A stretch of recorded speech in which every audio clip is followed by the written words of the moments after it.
Hey everybody, it's Miss Keisha again. I hope that you've had a wonderful week. I've enjoyed mine. No complaints here. Hopefully you found something that will allow you to begin to develop or nourish your relationship with God. If this is your first time joining us, we are not about religion here. We're about building the relationship with God. Um, God says he's a God of many names and many faces. So I'm not going to get hung up on whether you're a Christian, a Buddhist, a Muslim. Uh, I'm that's not my concern here. Our concern here is gaining knowledge and seeking an understanding and building a relationship with God. God says he's a God of many names and many faces again. So as far as I'm concerned, from my studies of the different religions that serve one God, that God is the Most High. He is just being relating to us on the different cultures that he's remade. If you pull the man part out of these religions, meaning our cultural differences, our cultural preferences, um, then you'll see the same moral base, the same principles being pushed that God wants us to follow. So basically, we're following the same laws. We're following the same laws from the same God. So we're going to worry about building a relationship with him, an intimate, uniquely, on purpose driven, your relationship only. That's what we're doing. And we're going to do that through knowledge, okay? So today, what we're going to begin with is we're going to be starting with Galatians 5:16. This I say then, walk in the Spirit, and ye shall not fulfill the lust of the flesh. Paul is talking to the Galatians, and he's trying to encourage them to walk in their spirit versus fleshly or worldly pleasures, to get away from those desires. Walking means at a regular, steady pace. Biblically, it refers to how you live your day-to-day life. Paul says to walk in the Spirit. The Spirit in the Bible symbolizes the characteristics of God, which would lead you to a new you from your old dispositions or habits. So walking in the Spirit will walk you right in the right direction. So to walk in the Spirit is to yield to God's way and let the Holy Spirit guide you. You're doing so day by day, step by step, decision by decision. This isn't a overnight type of thing or something that you can rush. So remember, walking steady pace in the Spirit, okay? It's not something that can be done instantly. You don't wake up in the morning and say, oh, I'm saved. I'm not going to sin anymore. Not ever again. Because it's just, realistically, that's not going to happen. It's not how it works. However, you can slowly choose to make character changes in your life, which are the fruits of the Spirit. And before you choose to make character changes in your life, you need to realize that what's been happening in your life and how you've been reacting to them. And then apply these changes, these fruits of the Spirit that we're going to discuss today. And slowly, you avoid feeding the flesh, not intentional. It'll just begin to happen and on a regular basis. Stealing, lying, jealousy, murder, sexually immoral sins, chasing money, material items, will not be happening as often because you have begun to develop your character and change your moral compass a little bit. So you'll start to feel better about yourself, better about the choices that you've made, and you will start to have a peace within you. This is because when you make a mistake, even a mistake, you will know that it wasn't intentional and that God knows your heart and that he'll forgive you, and it'll help you continue down the path. You won't get caught up and consumed by that mistake because you know that you weren't trying to violate anything and you did it with your best intentions, okay? So I believe if we work on developing the fruits of the Spirit, they will guide us in the right direction. There's no law against or any consequences for these actions. So instead of guilting yourself about the daily struggles that you have to walk the path of, with God, concentrate on the things that are okay for you to do. If you're making these decisions, walking in the streets, there in the Spirit, there is no guilt because you didn't make it with any malice or ill intent. You made it trying to make a correct decision, and it just ended up not being the right one. So you're going to be okay. It might not go the way you exactly planned, but there won't be any backlash, okay? Not that you created yourself. Doing things this way is less stressful. You won't be able to point out your obvious mistakes. You'll be going in a positive direction. So remember, we need to change our perception of things, and looking through the eyes of negativity creates a feeling of hopelessness and depression, and it helps the devil trick us easier. So we're going to walk in the fruits. We're going to try and develop these character traits, and we're going to, let's see, what do you say? Hopefully they're going to put us in the point. I say hopefully just because you can't guarantee anything, but I really truly believe that they'll put us in a position where we can live with any decision that we make. We'll have peace in our heart and we'll eventually get to the right place. Galatians 5:22 and 23 says, but the fruit of the Spirit is love, joy, peace, long-suffering, gentleness, goodness, faith, meekness, temperance, and against such there is no law. So this means all of these character traits, which would be the fruit of the Spirit. Remember, the fruit demonstrates. The fruit tells everything. Whatever you're trying to hide, if you just watch a person's fruits, you're going to see it, okay? And it says, against such there is no law. So there's no law banning these actions. There's no law with possible negative consequences against these actions. So nothing but good can come from exhibiting these traits. To love each other is a simple thing, but we cling to hate. Love has more than one level. That is how God says, love thy neighbor. You don't know your neighbor personally. You don't know your neighbor intimately, but you can have a level of love for them. Scriptural love stands for truth and respect and obedience to God. Paul says in Corinthians 13:4 and 8 that love is patient, kind, not envious, boastful, angry, or rude. So it does not insist on its own way. It's not irritable. It's not resentful. It doesn't rejoice in wrongdoing, but rejoices in the truth, and love will never end. So in short, if you walk in love for others, then you are patient with them, not quick to snap about things. You have some manners about yourself. You're not being rude and disrespectful. You do not allow yourself to be jealous or resent them for what they have and you don't. You correct people in their wrongdoing with love and patience and respect. God requires us to remain truthful with everyone. So acting this way towards people you know or encounter on a daily basis will make your day easier and allow your life to be less complex. You can't think of any time where someone was giving you some advice that you needed, but you didn't take because of their delivery. You felt they were disrespectful, or you felt they were coming from a place of jealousy. It's the same vice versa. So remember, when you're giving it out, to do it from a place of love for a stranger, for a family, for a friend, whatever. It's going to be received a lot better if you give it from a place with respect, consideration, and love, as God commanded. There's 4 levels of love in the Bible. Storge, which is an empathy bond. So empathy is not the same as feeling sorry for someone or offering them sympathy. Empathy is type of an understanding, like, I know what you're going through. I feel this, man. I would, if I could help you, I would. Not being judgmental about it. Philia is your friendship bond, your ace boon, your girlfriend from way back in the day, your homeboy that's more like a brother. That's your friend bond. Eros is a romantic love. Your spouse, your husband, your wife, your girlfriend, your boyfriend, things like that. And then we have agape, which is unconditional love. We have a hard time giving unconditional love. The more than likely of a human being who get that unconditional love is a parent, a child. It's supposed to be your married spouse, but we're having hard times delivering that in these days and age, but it's supposed to be. God is the only one who truly gives unconditional love, because he loves us in spite of, not because of. That's what unconditional love. You don't have to be giving me something for me to love you. You don't have to be perfect for me to love you, but I'm going to love you anyway. The next fruit of the Spirit is joy. Joy is a choice, believe it or not. It's a choice to make, that you're going to rejoice in the fact that God is in control, and that he will make sure that whatever you go through, whatever you do, whatever you survive, it's going to be through him, and everything is going to turn out okay. No matter how bad it looks, happiness and joy are not the same thing. If you decide daily to trust in God and take pleasure in knowing, even if you are not having everything that you wish, that God is going to make it okay. So that means if you don't have the rent right now, the car note is due and you don't have it, you don't know how much longer the food is going to last, that you know that God is going to make a way, and you find a joy in that. There's no reason to sink into depression about the present situation, because God has not filled your family line yet. Someone along the line has been praying for you and your family. Your family has survived by the grace of God, no matter how many bad decisions that you all have made. No matter how many times the devil has tried to stop the flow of your family genes, your family line, you're still here. So you have to make the decision every day to take joy in the fact that God is in charge.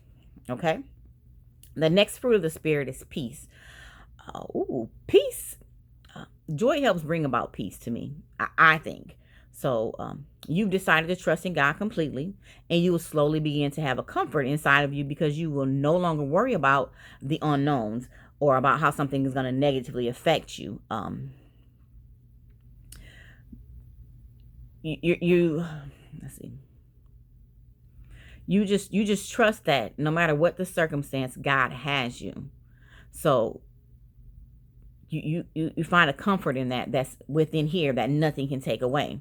So no matter how much a negative thing can affect you, you know it's just temporary. It's just for a season. You know that God is within you and you are within God, that we're an extension of him, and that everything else is temporary.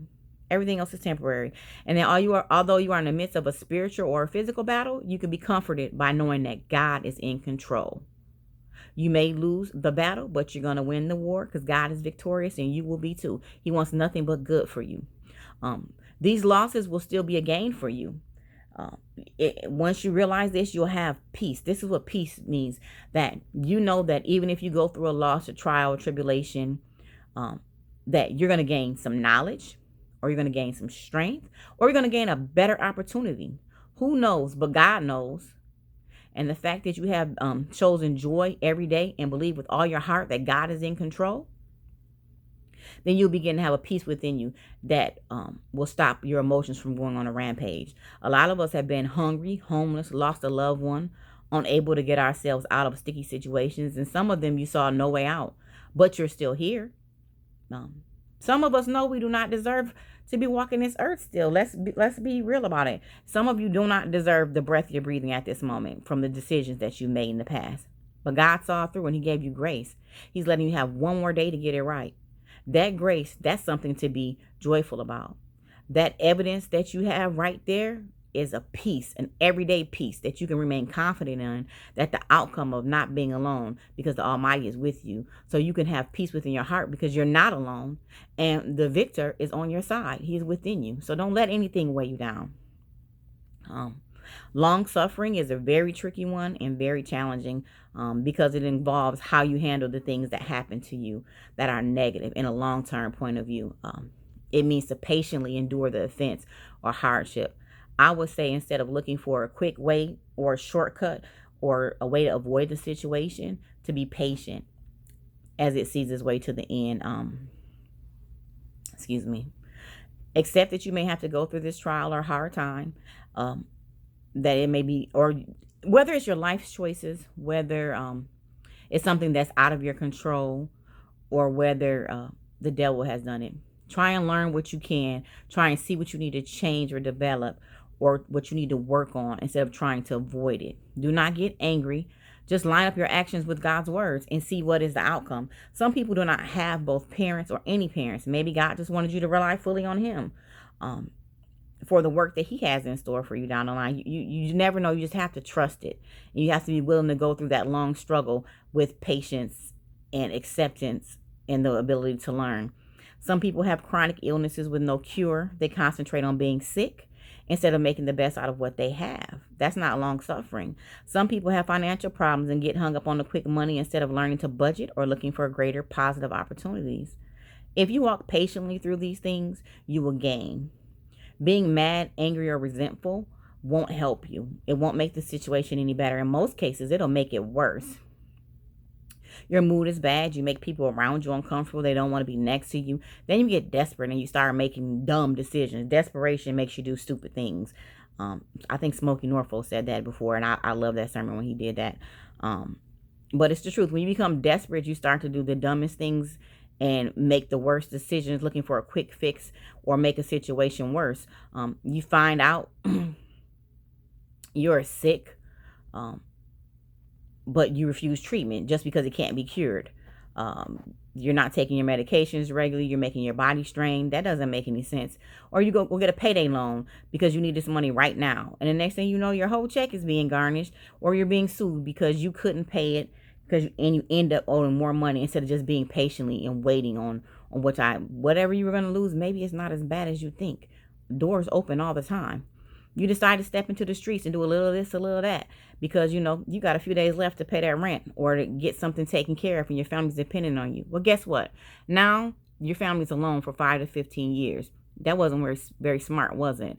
Walk in long suffering, deciding to endure the lesson or trial so they can become your testimony and your soul is being seasoned for a new and better you. Long suffering, patience, endurance, seeking knowledge and learning from the situation, okay? Gentleness is next. Gentleness is really going to be a challenge in today's society because we're taught to cut corners. We're taught to be cutthroat. We have very little manners. We're selfish in nature. But biblically, gentleness means to show care and respect for others in the way you act or speak towards them. We often hear give respect to get it, or you need to earn respect. But if we honestly talk to and treat others that we encounter with respect, the situations that we deal with in our lives will be a lot better, and you will automatically, if you give respect automatically and genuinely, and you take a moment before speaking to someone to care and how you handle the situation, you are more likely to get your point across. You're more likely to receive the same in return, or at the very least get a better response. It's not what you say, it's how you say it. That's what my father always told me, because I had a mouth on me, boy, and he wasn't hearing it. It took a long time. I still do it at times, but I remind myself and I remind my children, it's not what you say, it's how you say it. You can tell someone something with care and regard for how they feel after you say it, and you either get into an argument or fight if you don't. Or more than likely, you won't get what you want, or you can care about how they receive it and make your statement with respect and considerations. And even if they do not listen right then, they are more than likely to get something from it afterwards. We all know that you will encounter people who have no manners at all. They just don't care. They don't have no morals. They don't have no manners, no respect whatsoever. You want to slap them in the next week. But we can't operate like that, even though we might feel like it. If it's an everyday person you deal with, you may have to let them know that you don't appreciate it and then let them go. You can love them from a distance, but if you have always dealt with them in gentleness, they will feel convicted and get themselves straight. Apologize later or stay away from you, which means they don't need to be in your circle anyway. You set the standard by how you treat others, and remember, you reap what you sow. So be very careful. Excuse me for 1 second, guys. I'm a little uncomfortable. So you set the standards of how you treat people and others, and remember that you reap what you sow, so be careful. I work in customer service, and I get cursed out and yelled at almost daily, but more often than not, the customer will end up telling me that they apologize for how they talk to me, that I didn't deserve for them to be treated that way, and that they appreciated my listening to them and me not taking offense to them. And you know what? It makes my day a lot easier, because I didn't waste time going back and forth with them, wasting my breath arguing with them. And more than likely, they got something, even if they didn't get what they wanted. They felt they were treated respect and just listen. I've heard that so many times. Well, at least you listened. At least you cared. That way they know if you could help, you would. So your actions, your tone, your body language, all that matters when dealing with people. Just remember that. If you think that yelling and cussing and being nasty, and not being worried about your words or how you affect someone else is gonna be the way to go, you're on a quick road to defeating your own self. You may cause a loved one to think about suicide or give up on a dream. You may talk your way out of an opportunity that you didn't see coming because someone is watching you and doesn't like that nasty attitude that you have, or your lack of care for others. You don't feel the need to show respect. It's you are respecting yourself by demonstrating respect. You can always remove yourself from a situation where someone is not worthy of that. Just don't put yourself in there, because you don't want to lower yourself. God is not selfish, and it's free for you to have consideration to those you deal with and respect for them as well. If it doesn't work, then you can always love them and wish them well from a distance. You are not obligated to deal with anyone, but you are obligated to act accordingly when dealing with others. You are only responsible for yourself.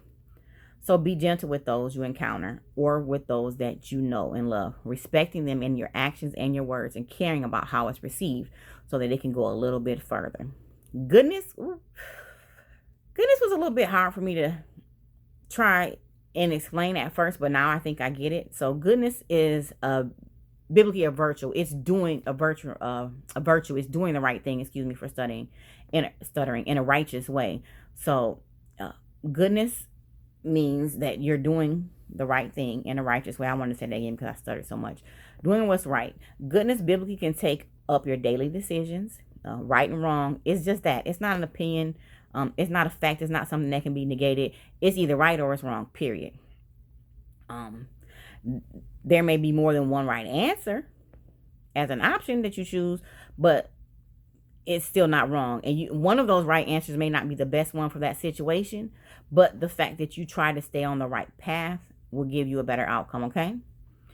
If you're trying to make a godly decision, and the slap back won't be as bad. If you apply goodness as a virtue, apply it to your actions, you begin to make the right choices in life, the right decisions, causing less and less problems for yourself eventually by your own hand. So remember, we're only in control of us. So if you act in a virtuous way, if you're doing things correctly, righteously, then you're in a better position, okay? If you are a few dollars short for something you want in the store, you don't stick it in your pocket. It doesn't matter if no one sees you. Whatever a man soweth, he shall reap. Most of you understand this is karma. So what you fail to realize is that karma, as you call it, is not going to come when you are doing nasty to others or when you deserve to have that karma. Karma is going to hit you like a ton of bricks when you're doing all the right things and you're going to feel innocent, so that you feel it the most, so that sting really gets to you, okay? So let's talk about what we really do. Like, people they feel like if you take advantage of a foolish person, they won't know no better. It ain't hurt nobody. They don't know. It's easy. I can get away with it. No one to find out. But the Bible tells us that the Lord looks over fools and children. So they're getting some special attention there from above. So imagine how your karma is going to be for paying them, for doing that to them, the payback. That's going to be some ugly stuff. I mean, just seriously. Every decision in life that you make can be made easier by placing your options next to one another, weighing them. If the options that you choose, they're not righteous, throw those away right away. Get them out the way. They're not even an option because they're not righteous. And then take the options that are left and see which one is the best suit for your situation, and then move on it. If you're still stuck, if you're still not sure, then pray for some discernment and wait for God. And if you just can't wait, and even if you make the wrong right choice, remember that slap back is going to be way less at your own hands, okay? Faith is one of the hardest attributes of the fruit of the Spirit. Faith is belief in the unseen and the future outcome that you have no verification that is going to be there, okay? It's faith in the outcome that God is good and that He has you. It's belief in the fact that things you hope and pray for will come to fruition. Fruition means a reality, whether it's a physical or a spiritual thing, and you can't see it, but you know that it's going to be there. That's having faith. It's a struggle because we can't see God. You've never seen Him. We all have these tangible things hitting us dead in our face that make it hard to believe. Empty pockets, losing our homes with no remedy in sight. But the things that begin, when things begin to go good and stuff starts working in our favor, we forget that way back then, there were storms hitting left and right. And we went into panic mode again. But if you just slow down and you realize you made it through that storm when you thought you couldn't, when you thought you wouldn't. So start thinking about those things and building up a little faith. Sometimes we will deceive ourselves because we think we fixed it alone, or we think that others fixed it for us, and we get caught up in the fact that it's good real quick, and then we forget that God made that way for us, that He provided those options, that He opened those doors, that He provided those possibilities and those chances, and He gave them to us, and we forget. So in all the times and all the reasons that you have some time to decipher in your struggles, because you be having a lot of time to think when stuff is going bad, just remember you made it through something before and there was no way out, but God gave it to you. So have faith, okay? Start acknowledging Him. Start believing that He will bring you out of it. Start believing that if He doesn't bring you out of it, then it's for a purpose that's going to suit you more in the future, okay? Let me see. Start understanding there may be a lesson that needs to be learned, that there may be something that you need to improve on, a strength that needs to be built, something down the line that you might can't see, but He can, and it needs to get done, okay? It doesn't matter if you caused the situation or the devil is meddling in you, or if it's just life just beating you down. Start believing that He's built a future for you, an eternity for you that is for you, and you just got to make it through, and that He's going to make sure you make it through, okay? That's faith. No matter what happens to me, as long as I have faith, as long as I pray, as long as I believe and leave it in His hands, that He will make everything possible for me, okay? unless it's just not time yet. You have to trust in his timing too. I'm not feeding you any BS. Just because it sounds good. I have literally walked to the mailbox and took a money order out. A lot of you young kids won't know what a money order is. It's kind of like a check, but you buy it with cash. It's been in my mailbox with the utility company that I need to pay. It was made out to them with no signature. Did you catch that? No signature. So I signed my name, but it was made out to where I needed to pay. That is God, but God right there. I'm telling you. I have lost at least 2 homes that were sold, and I was supposed to be able to stay, but I couldn't.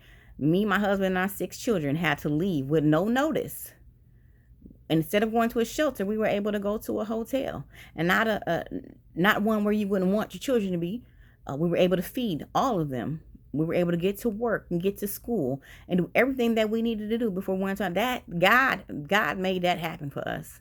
And I am grateful because I know how much worse it could have been just from growing up in my household. I know what it could have been. My husband is a walking, talking miracle with his little mean self. The doctors literally do not know how he is functioning. As a matter of fact, almost 12 years ago, they told us he had 4 weeks to live. And he's still here. Praise God. And nothing but. I have chronic illness.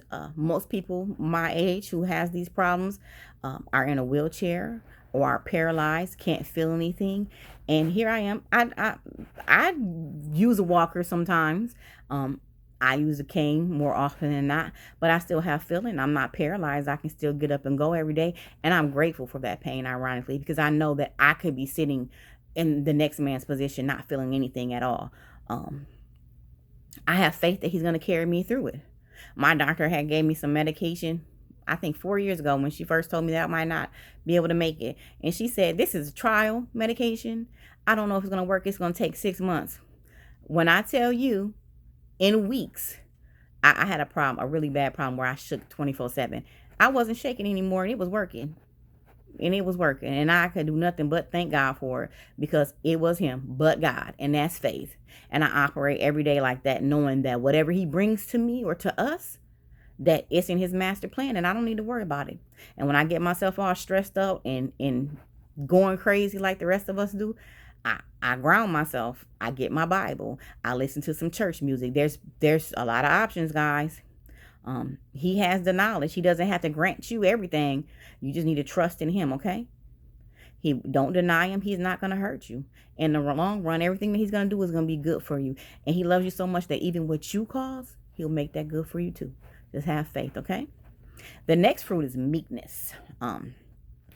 Most people think meekness is weak, but it's not.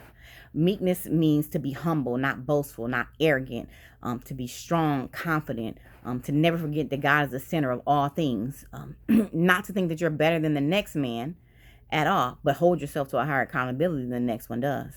No one likes to concede and know-it-all who thinks they're better than the next person.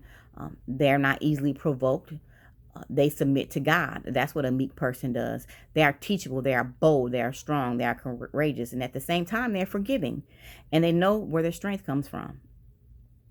So to be meek is to carry yourself in a humble manner, appreciating that God is your center for all, being able to learn from someone who you may feel is beneath you. I said, contrary to popular belief, meek people are not weak, though. They operate on a higher level and give you more grace than you probably deserve.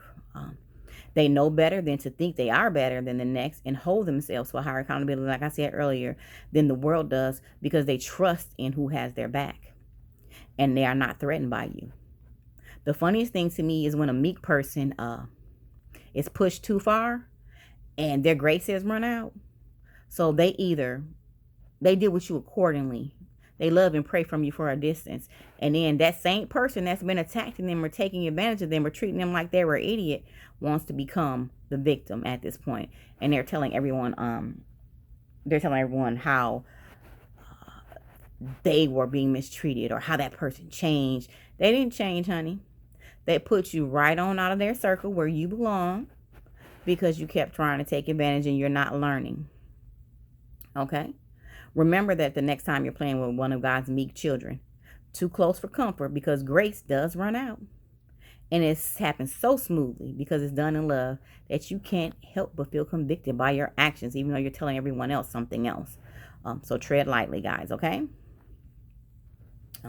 So many of us struggle with this next fruit of the Spirit. I will go so far as to say that everyone at some point will struggle with accomplishing this virtue is temperance. Temperance is a form of self-control, restraint. It's one of the 6 virtues of positive psychology. So even the science side of things understands the importance of this. It's classified in the positive psychology with wisdom, courage, humanity, justice, and transcendence. So you know it's an important role in life, regardless of whether you believe or don't believe, okay? This tells me that temperance is universally needed. It's a little self-control. The little self-control goes a long way. It keeps you from overindulgence in certain behaviors such as chastity, modesty, humility, self-regulation, hospitality, decorum, abstinence. It involves restraining an excess of multiple impulses. So instead of you just, oh, I'm going to do this right now. This is what's going to happen. We become a society of sexual impulses. Whatever feels good to you at the moment is whatever is available. Whoever is available, it's okay. We don't have any standards anymore. Do whatever makes you feel good. It's okay to have sex outside of marriage. It's okay to have multiple partners. It's okay to have sex with children. It's okay to have the same sex partner. Just whatever is pleasurable to you, you think it's okay. We don't think that about the fact that we are sharing our souls with each other, that we're sharing it with everyone that we have intercourse with. We don't think that sexuality, the sexually immoral sins, gives the devil strength. And I'm sure I'm going to create some opposition at this next statement. But all sexually immoral acts feed the devil, not just homosexuality. Sodom and Gomorrah was filled with sexually immoral acts and sin. The angels came down and gave them all a chance to repent, and they didn't. So they were turned to stone. Okay? So all of you holier than thou who think that it's going to be accepted because my sexually immoral act is not homosexual. Baby, it's not. It's all feeding the devil, and we all need to stop, okay? Sex is a gift that was given to married. It was consummation. It's the first covenant between man and God, was the marriage. Marriage is a bond between man and woman. It's a covenant between God, and consummation, the sexual act, is what finalized the deal there. So it's not for you. Yes, sex is good, but it's good for us married folks that's struggling to be married, to take care of our family. It's a treat for us. I think any other person that was married would say we deserve it. It ain't for everybody. Now, I understand why others would want to do it, but the truth is, when you take something before it's time or before it's for you, it has other consequences that you really don't want to face. Premarital sex has caused STDs to enter this world. It was written in the Bible as a warning. I'm not just talking. We end up being single parents. We end up having broken heart after broken heart, time after time, because you gave them goodies up. Men, you too. I know the world teaches you that it's okay to be promiscuous, but it's not. It's not. God put Adam to sleep and made something that was just right for him. So you need to wait for what's just right for you, okay? Instead of making a whole lot of trouble. Stop giving your seed away. You trying to give yourself to an unworthy woman when she couldn't raise your child with 2 of her. So why are you giving your seed away? Slow down. Feeding into the flesh is all I'm saying. Have some restraint. Eat less. Food has become a comfort to many of us, and we don't even know it. Find modern ways to engage in God with God-approved outlets. Anything that can make you a better person or to help you enjoy a better, healthier lifestyle in a healthy manner, try that. They have contemporary gospel rap, contemporary gospel music, books, movies, clubs, etc. Fun things that you can do. The best outlet ever, though, was talking to God openly. He's not going to tell anybody your secrets. He's not going to use them against you later. Start working on your sexual habits. Start working on your eating habits. It's hard to stop addictive things. But sin is addictive by nature, no matter what it is. Anything that is addictive is a sign that it's not from God and that you should stay away from it, because addiction allows an act or a substance to become your God. And that is not an absolute. It's an absolute no-no is what it is. It won't happen just because you're saying you're going to stop. Bottom line, you have to work on your restraint. That's your temperance, and out, keeping yourself out of those tough spots. And when you fail, God always opens a window or a door for you as a way of an escape. Okay, control your anger, so that your mind doesn't get clouded and make bad decisions or bad judgments or perceptions. Because when we're clouded by anger, we don't see things the way they really are. We don't have an accurate perception of it. Okay. Before you know it, you have said something or done something to someone that you love, putting them in a very negative place with your anger-driven words and your actions. 9 times out of 10, because you haven't restrained yourself at all. You have allowed the anger to take over you. You're not seeing the consequences of the words or the things that you're doing. Or and because of all that anger, you're not really seeing the reality of the situation, period.